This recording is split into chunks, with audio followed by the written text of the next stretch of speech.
महीने के एंड में जब सैलरी कम आती है ना जॉब में, तब कलीग्स के साथ शाम को बैठ के पार्टी में बॉस को गाली देने में बड़ा मज़ा आता है, क्योंकि तब आपके पास एक पॉइंट रहता है बोलने के लिए और सुनाने के लिए, दर्द दिल बयां करने के लिए किसी को। बिजनेस में यही दिक्कत है, शेयर करने वाला कोई नहीं होता, क्योंकि आप उस रेस में दौड़ रहे होते हो जिसमें आप अकेले हो, आपके आजू बाजू कोई होगा ही नहीं, तो अब दिक्कत होती है। और स्पेशली स्मॉल जो बिजनेस स्टार्ट कर रहे हैं अभी वो। तो आज स्टार्ट करते हैं बिजनेस की सीरीज। इसमें हम लोग बात करेंगे डिसएडवांटेजेस ऑफ बिजनेस, क्या क्या दिक्कतें आ सकती हैं।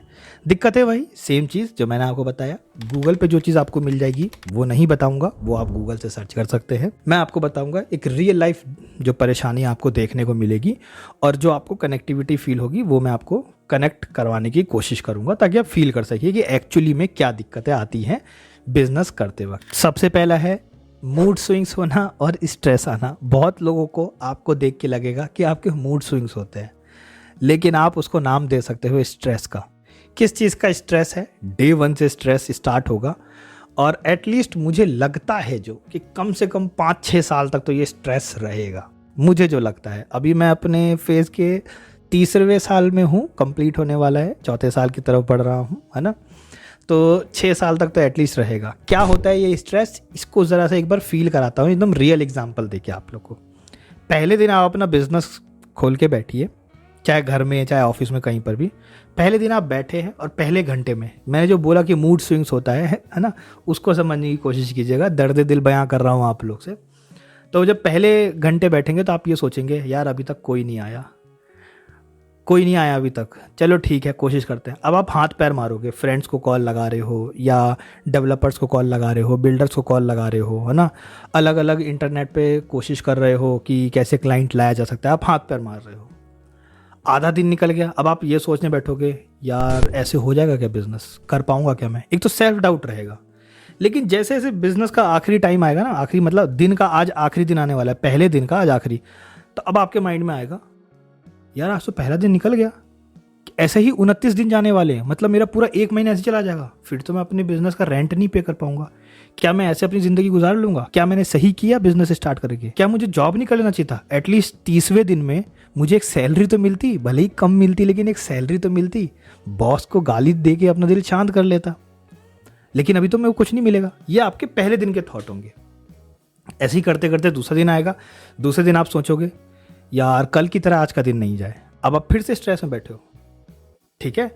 फिर आपको मान लीजिए दूसरे या तीसरे दिन किसी दिन कॉल आ गई। कॉल आते ही आप अपने आप को समझोगे कि आप दुनिया के सबसे बड़े एकदम अमीर आदमी बनने वाले हो, क्योंकि आपका बिजनेस जाने वाला है और आपका स्ट्रगल जो है ना वो ख़त्म होने वाला है और आपकी मेहनत रंग ला रही है। और आप जो उस टाइम पर खुश होगे,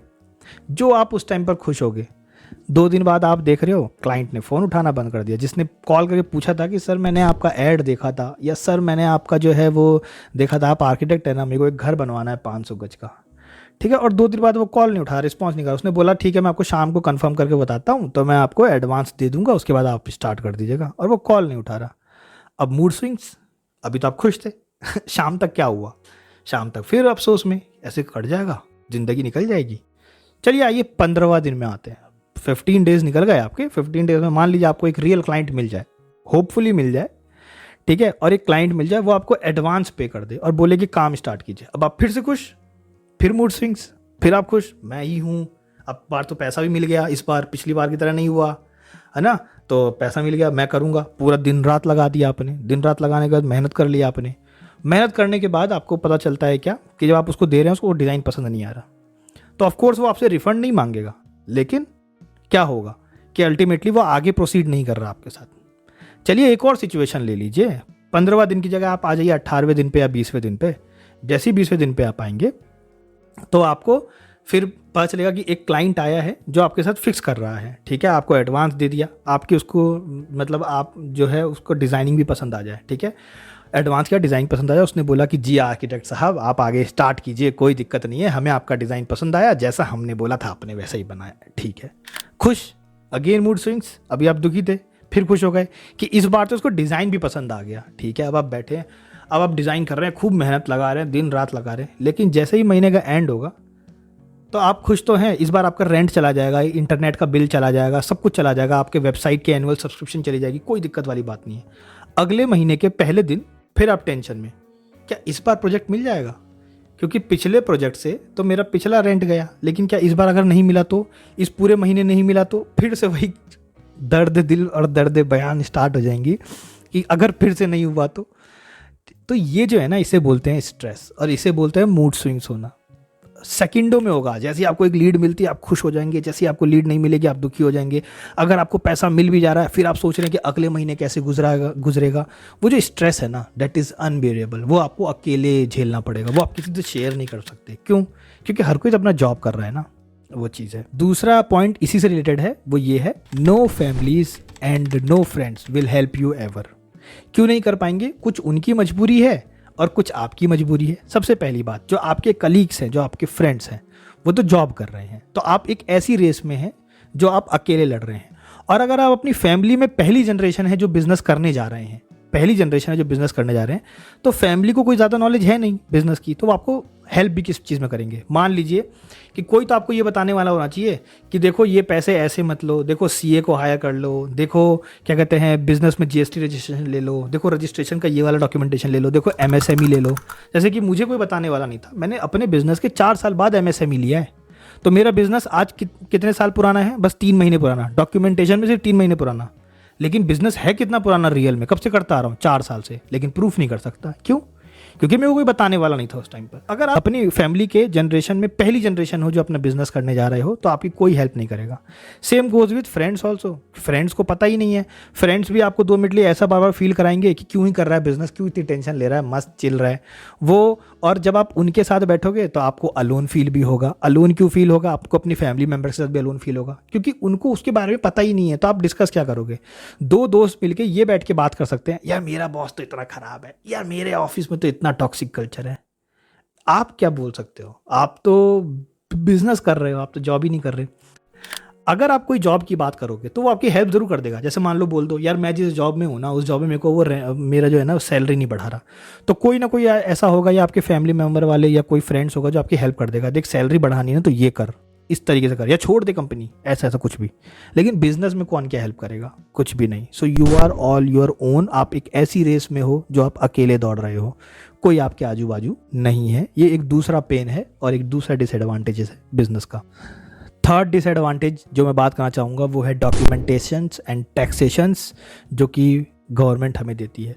दूसरे किसी कंट्रीज़ की बात करूं तो मोस्ट ऑफ दी जगह पर जो अच्छी कंट्रीज़ हैं, जो डेवलप्ड कंट्रीज़ हैं, वहाँ पर आपको देखने को मिलेगा कि उन्होंने वन स्टॉप विंडो सॉल्यूशन बना रखा है। वन स्टॉप विंडो सॉल्यूशन का मतलब है कि एक विंडो पे जाओ, एक स्टॉप पे जाओ, वहीं पर आपको सब कुछ करना है, डॉक्यूमेंटेशन वहीं आपको पता चल जाएगा क्या करना है, क्या क्या कैसे कैसे करना है, और बेयर मिनिमम में आप अपना बिजनेस स्टार्ट कर सकते हो। इंडिया में ऐसा नहीं है, क्योंकि इंडिया एक डेवलपिंग कंट्री है। It's not developed, it's developing countries. आप ये करते हो तो आपको पता चलता है कि ये चीज़ ऐसे करनी है। आप वो करने चाह रहे हो तो आपको कोई बोलता है ये करने की जरूरत नहीं है, वो कर लो। फिर आपने अगर दोनों ही कर लिया तो कोई बोलता है करने की ज़रूरत ही नहीं थी। एक्चुअली में कोई एक सीधा रास्ता नहीं है, वो बहुत कॉम्प्लेक्स है। पूरा डॉक्यूमेंटेशन का जाल बहुत कॉम्प्लेक्स है, टैक्सेशन का जाल बहुत कॉम्प्लेक्स है। इसलिए आज भी इंडिया के अंदर ये माना जाता है कि cash owners are the king in the business. जो भी आज कैश में डील कर रहा है ना अपने बिजनेस में, वो किंग है, क्योंकि कैश में आज भी वो पावर है जो कि आपके डिजिटल मनी में नहीं है। जस्ट बिकॉज क्योंकि वहाँ पे टैक्सेशंस ये सब चीज़ें पहले ही आ जाती हैं, तो आप एक किंग नहीं होते अपने पैसे के। आपके पैसे कटते कुटाते आप तक आते हैं, लेकिन कैश डायरेक्ट आप तक आता है, फिर वहाँ से आपके डिवाइड होना स्टार्ट होता है। ये एक फ़र्क है।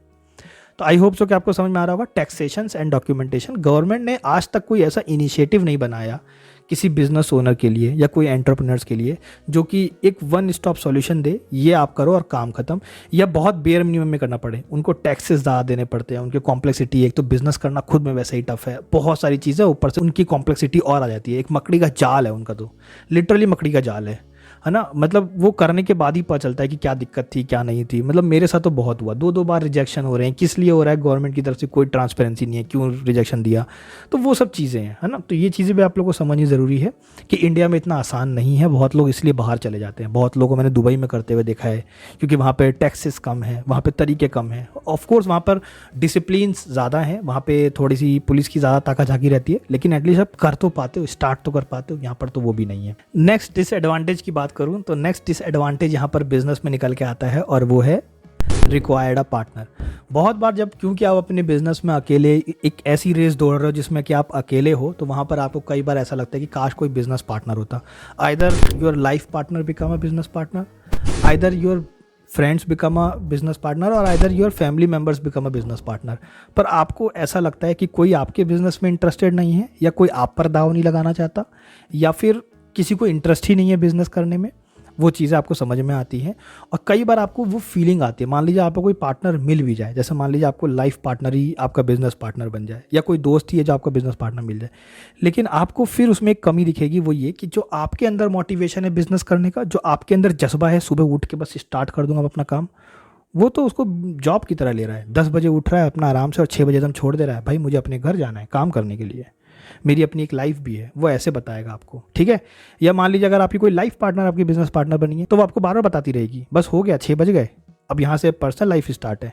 वो चीज़ों की एक वो है। और बिजनेस की सबसे अच्छी या ख़राब बात ही ये है कि आपको वो अकेले ही करना पड़ता है। ऑल्दो बिजनेस जब प्राइवेट लिमिटेड की तरफ जाते हो तब आप देख सकते हो शेयर होल्डर्स और डायरेक्टर जो है वो इंक्लूड होते हैं, ठीक है। लेकिन जब क्योंकि आप एक स्मॉल बिजनेस वाले हो, तो मैं आपको उसी तरीके से बता रहा हूँ। मैं ऐसे नहीं बता रहा कि आपने पहले ही दिन से बहुत इन्वेस्टमेंट लगा दी, बहुत सारे नेटवर्क से आप बिजनेस स्टार्ट कर रहे हो, तो वो चीज़ तो इस केस में नहीं होने वाला, क्योंकि आप स्टार्ट कर रहे हो खुद से, आप फर्स्ट जनरेशन होने वाले हो।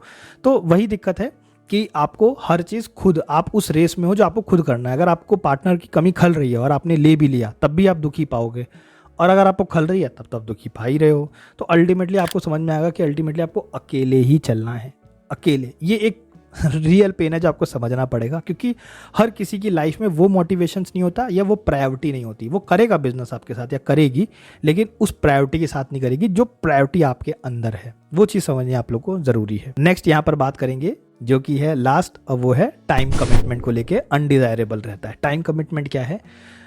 मेरे आज भी फ्रेंड्स हैं जो मुझे कॉल करते हैं और ये बोलते हैं, अरे यार ऐसे बिजनेस का भी क्या पैसा मतलब, या ऐसा पैसा भी कमाने का क्या मतलब, तू पागलों की तरह दिन रात काम कर रहा है, ना तेरी सुबह होती है ना तेरी शाम होती है, 24 घंटे एक ही रूम में बैठ के बस तू काम किए जा रहा है, बिजनेस किए जा रहा है, क्या मतलब ऐसे। आप उनको कभी ये बात मैसेज पहुंचा ही नहीं सकते कि dude, we are the first generation who is doing an entrepreneurship और बिजनेस करने जा रहे हैं हम, तो हमें जो मेहनत लगेगी ना वो किसी और को नहीं लगेगी। और क्योंकि अभी हम इनिशियल फेज में हैं, तो ऑफकोर्स हमें अपने 24 आवर्स या 25 आवर्स 26 आवर्स तक देने पड़ सकते हैं, ठीक है। 24, 25, 26 आवर्स तक देने पड़ सकते हैं, वर्किंग आवर्स देने पड़ सकते हैं। ये आप उनको नहीं बता सकते। वो तो ये बोलेंगे, अरे ऐसे बढ़िया तो मेरा ही है भाई, कम पैसे कमाता हूँ, लेकिन क्या है, कम से कम खुश तो हूँ, पार्टी तो कर रहा हूँ, संडे एंजॉय तो कर रहा हूँ, मूवी देखने तो जा रहा हूँ। क्योंकि उनकी लाइफ की प्रायोरिटीज ही अलग है, तो इसलिए वो आपको बार बार कंपेयर करके बताने की कोशिश करेंगे कि आप शायद गलत रास्ते पे चल रहे हो। और वहाँ पर एक वो आता है कि अनडिजायरेबल टाइम। तब आपको लगता है कि क्या मैं 24 घंटे देख के सही कर रहा हूँ, क्या मैं इतने पैसे कमा के कुछ खुश भी हूँ, क्योंकि मैं पार्टी तो नहीं कर पा रहा, क्योंकि मैं मूवी तो नहीं देख पा रहा, क्योंकि मैं कोई सब्सक्रिप्शन तो नहीं ले पा रहा OTT प्लेटफॉर्म्स के। लेकिन वो तो बातें कर रहे हैं, वो तो फ्रेंड्स की बातें कर रहे हैं। कोई फ्रेंड्स एक सीरीज़ आई है, वो तो कोई एक नई सीरीज़ आई है, कोई एक नई मूवी आई है, उनके ऊपर बात कर रहे हैं। वो क्रिकेट के ऊपर बात कर रहे हैं, कल मैच होने वाला है उसके ऊपर बात कर रहे हैं, लेकिन आप नहीं कर रहे। तो आप उनको ये बता ही नहीं सकते कि आप पहली जनरेशन हो, आपको ज़्यादा मेहनत करनी पड़ेगी, और आप इनिशियल फेज़ में हो तो आपको ज़्यादा मेहनत करनी पड़ेगी। और उसके बाद जब आप पैसे कमाने लगोगे, जब आप उस स्टेज से निकल जाओगे, तब आपके पास जो टाइम होगा ना, उसे वो टाइम कहते हैं जो लोग असली में कहते हैं कि बिजनेस करने के बाद आप अपने टाइम के मालिक होते हो। वो उस तब पता चलता है जब आप उस स्टेज को, उस लेवल को क्रॉस कर जाते हो। जो डिसएडवांटेज वाला पार्ट है ना, इसको क्रॉस कर जाओगे ना, then you will get to realise कि अब आप जितने फ्री हो उतना कोई फ्री नहीं है। फिर एक टाइम आएगा आप ये सोचोगे, अरे यार मेरे सारे दोस्त तो बिजी रहते हैं, बस संडे ही फ्री रहते हैं, बताओ संडे तक का वेट करूँगा, तब तक क्या करूँ, अब मंडे से लेकर सैटरडे तक क्या करूँ, ये तो संडे को फ्री होंगे, तो छुट्टी तभी होगी। अब आप हर किसी को कॉल कर रहे हो, सुनना छुट्टी ले लेगा क्या, चलेंगे आज कहीं घूमने, पैसे मैं दूंगा। पैसे आपके पास बहुत है, लेकिन तब उनके पास टाइम नहीं होगा। ये चीज़ समझनी आप लोग को ज़रूरी है कि ये डिसएडवांटेजेस जो है ना, इन्हीं को आपको पड़ाव को पार करना है। इनसे भागना नहीं है कि डिसएडवांटेज है तो भाई हम लेंगे ही नहीं। डिसएडवांटेज कुछ इस तरीके का है कि अगर आप पैदा हुए हैं तो आप बीमार भी होंगे, तो उससे भाग नहीं सकते। आप बीमार तो होंगे, है ना, और उसके बाद एक टाइम आएगा जब आपकी लाइफ भी एंड होगी, तो उससे आप भाग नहीं सकते। उसको फेस करना है, उसके लिए प्रिपेयर्ड रहना है। बीमार होंगे तो आपके पास कैश होना चाहिए, पैसे होने चाहिए ताकि अपना इलाज करवा सके, है ना। तो वो भाग नहीं सकता आप उस चीज़ से, आपको उसके लिए प्रिपेयर्ड रहना है। तो डिसएडवांटेज वो होता है, ना कि ये कि उससे दूर रहना है। भाई अगर आपने छू दिया, बीमार हो गए, मतलब आपकी गलती थी, ऐसा नहीं। इन सब सीढ़ियों को चढ़ने के बाद जो लास्ट आता है वो अब आता है बिजनेस के ऊपर। बिजनेस क्या मतलब अब आता है आपकी दिक्कत, जो अब आप बिजनेस करोगे। तब से जो मैंने बातें की ना, उसमें बिजनेस नहीं कर रहे थे, उसमें एक मोटिवेशन था खाली कि बिजनेस में ये दिक्कत आती है, बिजनेस ऐसे होता है, आपके फ्रेंड्स हेल्प नहीं करते, आपकी फैमिली हेल्प नहीं करती, ये नहीं करते, वो नहीं करते, आप स्ट्रेस में रहते हो, ये रहते हो, वो रहते हो। सोचो बिजनेस का मेन पड़ाव कब है, कितने लास्ट आखिरी पॉइंट में रख रहा हूँ मैं बिजनेस की मेन बात को। क्या कि आप स्टाफ को ट्रेनिंग दोगे तो वो भाग जाएंगे, आप सैलरी कई बार टाइम पर नहीं दे पाओगे, कई बार आप इलेक्ट्रिसिटी बिल, कई बार आपके प्रोजेक्ट डिले होंगे, कई बार हो सकता है कि आपके सारे क्लाइंट्स अच्छे हैं लेकिन जैसे ही पेमेंट आने वाली होगी पता चलेगा कि उनका ही प्रोजेक्ट डिले हो गया, पता चला कि उनमें कुछ मिस हैपनिंग हो गई, उनका कोई लीगल इश्यूज फंस गया, कोई पेपर वर्क कंप्लीट नहीं हो पाया, तो प्रोजेक्ट जो है वो आगे डिले हो गया, आगे पोस्टपोन्ड हो गया। वो आज से स्टार्ट करने वाले थे लेकिन अब 1 साल बाद से करेंगे, तो आपका पैसा वहाँ अटक गया, मतलब टाइम अटक गया तो पैसा अटक गया अल्टीमेटली, है ना, क्योंकि टाइम कॉस्ट मनी। तो वो चीज़ें प्रॉब्लम आपको होंगी। तो ये है बिजनेस की रियल थिंग्स, जो बिजनेस की रियल प्रॉब्लम है। लेकिन यहाँ तक पहुँचने के लिए देखा कितने पॉइंट्स मुझे जोड़ने पड़े, फैमिली, फ्रेंड्स, मोटिवेशंस, स्ट्रेस, ये सब चीज़ें, क्योंकि लोग इनको क्रॉस नहीं कर पाते, इसलिए वो कभी इस तक आ नहीं पाते। क्योंकि एक ये भी तो डर रहता है ना डिसएडवांटेज में कि पहला प्रोजेक्ट कैसे मिलेगा, वो यहाँ तक पहुँच ही नहीं पाते क्योंकि उनको पहले ये पड़ाव पूरा करना होता है। वो खाली इसको सोचते हैं लेकिन पड़ाव उनको ये पूरा करना होता है। फाइनेंशियल रिस्क इसमें आ जाता है, आपको हर महीने रेंट देना है। अगर मान लीजिए 1-2 साल की बात है तो कोई बात नहीं, आपके घर वाले सपोर्ट कर देंगे, लेकिन एक टाइम आएगा जब आपको खुद के एक्सपेंसेस संभालने पड़ेंगे, आपको अपने बिजनेस से वो एक्सपेंसेस निकालने हैं। आपको अगर आपकी शादी हो गई है या आपके बच्चे हैं तो आपको उनको स्कूल फीस निकालनी है, उस बिजनेस से उस पैसे निकालने पड़ेंगे। ठीक है, अगर 1-2 साल की बात है तब तो कोई दिक्कत नहीं, आपके फैमिली वाले सपोर्ट कर देंगे। लेकिन 1-2 साल की बात नहीं है, बात तो यहाँ पर हम बात कर रहे हैं कि बिजनेस की, बिजनेस मतलब कम से कम 10-20 साल पूरी एक नेक्स्ट जनरेशन की। उसके बाद रिवॉर्डिंग ऑफकोर्स बहुत अच्छे हैं। रिवॉर्डिंग आज की डेट में अगर आप बात करेंगे तो मैं ऑलमोस्ट 60% रिवॉर्ड की स्टेज में हूँ, मैं खुश हूँ अपने बिजनेस से। लेकिन फिर भी इश्यूज़ हैं, स्ट्रेस जो कर्व है वो आपको डे टू डे लाइफ में मूड स्विंग्स जो हैं वो आपको इमोशनली डिसबैलेंस कर देते हैं। इमोशनली जैसे ही आपको क्लाइंट मिलेगा आपके अंदर एक डोपामिन रिलीज होगा और आप खुश हो जाएंगे। जैसे आपको पता चलेगा वो क्लाइंट आपको नहीं मिल रहा है, आप एकदम रोने के मूड पे आ जाएंगे कि अब इस बार खर्चा कैसे निकालूंगा। तो वो इमोशनली डिसबैलेंस हो जाना, वो स्ट्रेस लेना, ये सब चीज़ें लेना टफ पड़ता है। बिजनेस तो बहुत बाद की बात है कि आप बिजनेस करोगे, जो मैंने आपको कहा, इसलिए मैंने आखिरी पॉइंट में रखा। स्टाफ भाग जाएगा, सैलरी आप नहीं दे पाओगे, आप उससे निकाल नहीं पाओगे, फाइनेंशियली आप स्टेबल नहीं हो पाओगे, वो तो एक बात की बात है। क्लाइंट आपका भाग जा रहा है, क्लाइंट आपको गोली दे रहा है, झूठ बोल दे रहा है, या क्लाइंट का ही प्रोजेक्ट डिले हो गया या पोस्टपोन्ड हो गया, ठीक है, या आपको क्लाइंट ही नहीं मिल रहा है, ये सब चीज़ें, ये तो बहुत बात की बात है, पहले ये चीज़ें आ जाती हैं। आई होप सो कि आपको समझ में आया होगा। और इन्हीं सब के ऊपर हम बात करेंगे आगे बिजनेस में, और एक रियल बिजनेस करने की कोशिश करेंगे, रियल चीज़ों के ऊपर बात करेंगे। इसलिए मैंने आपको इससे प्रीवियस पार्ट में बताया था, और वो ये कि किस तरीके से रजिस्ट्रेशन करते हैं। अब हम चलेंगे, फिर हम समझेंगे कि तरीके से कैसे स्टाफ को रोका जाता है, क्या पर्क्स देने चाहिए, कैसे आप रोक सकते हैं। लेकिन आज भी बहुत सारे आर्किटेक्ट्स हैं जिनको मैं देखता हूँ कि जो बिजनेस कर तो रहे हैं लेकिन एक्चुअली उनको नहीं पता रिटेन कैसे करना है। क्योंकि 1-2 साल की बात नहीं है कि आपको रिटेन नहीं करना, कई बार उनमें ये एटीट्यूड होता है, अरे जाए तो जाए, मैं तो पैसा दे रहा हूँ, दूसरा स्टाफ हायर कर लूँगा। लेकिन ऐसे बिजनेस नहीं चलता। आप कर सकते हो ऐसा कि एक स्टाफ गया तो दूसरा आ जाएगा, पैसे ही तो फेंकने हैं, तमाशा ही तो देखना है, पैसा फेंका तमाशा देख हो जाएगा, है ना। लेकिन बार बार आप करोगे ना, फ्रस्ट्रेट हो जाओगे कि यार मैं बिजनेस में खाली इसी में फंस के रह गया हूँ, आगे तो बढ़ ही नहीं पा रहा। एक टाइम के बाद आपके अंदर वो सैचुरेशन लेवल आ जाएगा। तो इन्हीं के ऊपर हम बात करेंगे और एक रियल बिजनेस करने की कोशिश करेंगे। एक रियल जो बिजनेस होता है, एक रियल स्टूडियो खड़ा करना, कैसे प्रॉफिट्स अर्न करते हो, बुक कीपिंग कैसे करोगे, हर एक चीज़ के ऊपर हम बात करेंगे। एक एक करके वीडियो में आगे बढ़ेंगे। इस पूरी सीरीज को फॉलो कीजिए, एक रियल बिजनेस आपको जानने को मिलेगा और एक रियल चैलेंजेस उसके अंदर आप लोग को देखने को मिलेगा। Thank you.